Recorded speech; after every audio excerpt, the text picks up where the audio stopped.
ನವೀನ್ ಮತ್ತು ಶರ್ಲಿನ್, ನೀವು ನಿಮ್ಮ ಸ್ವಂತ ಇಚ್ಛೆಯಿಂದ ವಿವಾಹವಾಗಲು ಇಲ್ಲಿ ಬಂದಿವಿರೋ? ಹೌದು ಫಾದರ್. ಹೌದು ಫಾದರ್. ನಿಮ್ಮ ಜೀವನದ ಪರ್ಯಂತರ ಪ್ರಾಮಾಣಿಕ ದಂಪತಿಯಂತೆ ಒಬ್ಬರನ್ನೊಬ್ಬರು ಪ್ರೀತಿಸಿ ಪೂರೈಸುತ್ತೀರೋ? ಹೌದು ಫಾದರ್. ಹೌದು ಫಾದರ್. ದೇವರು ನಿಮಗೆ ನೀಡುವ ಮಕ್ಕಳನ್ನು ಪ್ರೀತಿಯಿಂದ ಸ್ವೀಕರಿಸಿ ಯೇಸು ಕ್ರಿಸ್ತರಾದ ಧರ್ಮಸಭೆಯ ಕಟ್ಟಳೆಯ ಪ್ರಕಾರ ಅವರನ್ನು ಸಾಕಿಸಲುವಿರೋ? ಹೌದು, ಸಾಕಿಸಲು. ವಿವಾಹವಾಗಲು ನಿಮಗಿರುವ ಈ ಸಂಬಂಧಿಯನ್ನು ನೀವು ವ್ಯಕ್ತಪಡಿಸಿದಂತೆ ನಿಮ್ಮ ಬಲಗೈಗಳನ್ನು ಹಿಡಿದುಕೊಂಡು ದೇವರ ಹಾಗೂ ಧರ್ಮಸಭೆ ಮುಂದೆ ನಿಮ್ಮ ಒಪ್ಪಿಗೆ ಬಹಿರಂಗಪಡಿಸಿರಿ. ನವೀನಾದ ನಾನು, ಶರ್ಲಿನಾದ ನಿನ್ನನ್ನು ನನ್ನ ಪತ್ನಿಯನಾಗಿ ಸ್ವೀಕರಿಸುತ್ತೇನೆ. ಸುಖ ದುಃಖದಲ್ಲಿ ನಿನಗೆ ಪ್ರಾಮಾಣಿಕನಾಗಿರುತ್ತೇನೆ ವಾಗ್ದಾನ ಮಾಡುತ್ತೇನೆ. ಜೀವನದ ಪ್ರತಿದಿನವೂ ನಿನ್ನನ್ನು ಪ್ರೀತಿಸಿ ಗೌರವಿಸುತ್ತೇನೆ.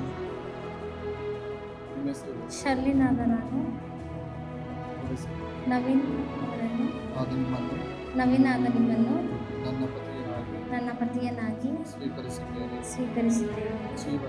ಜೀವನದ ಸುಖ ದುಃಖಗಳಲ್ಲಿ ನಿಮಗೆ ಪ್ರಾಮಾಣಿಕನಾಗಿ ಇರುತ್ತೇನೆಂದು ವಾಗ್ದಾನ ಮಾಡುತ್ತೇನೆ.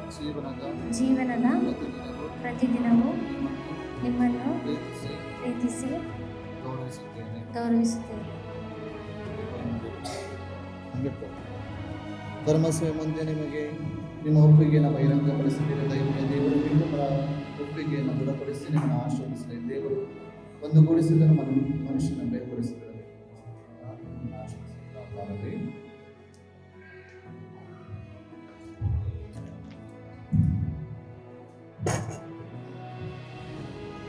ಪ್ರಿಯವರೇ, ನಿಮ್ಮ ಪ್ರೀತಿಯ ಪ್ರಾಮಾಣಿಕ ಕುರಿತಾಗಿ ಕಟ್ಟಲಿರುವ ಕಾರ್ಯವನ್ನು ಆಗಲಿರುವ ಉತ್ತರವನ್ನು ದೇವರು ಆಶೀರ್ವದಿಸಿ ಈ ಕಾರ್ಯವನ್ನು ಆಶೀರ್ವದಿಸಿ.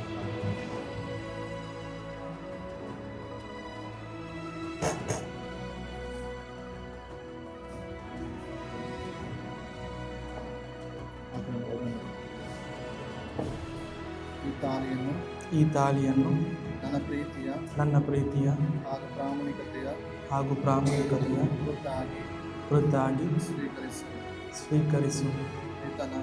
ಪಿತನ ಮತ್ತು ಸುತನ ಮತ್ತು ಪವಿತ್ರಾತ್ಮನ ನಾಮದಲ್ಲಿ. ಆಮೆನ್.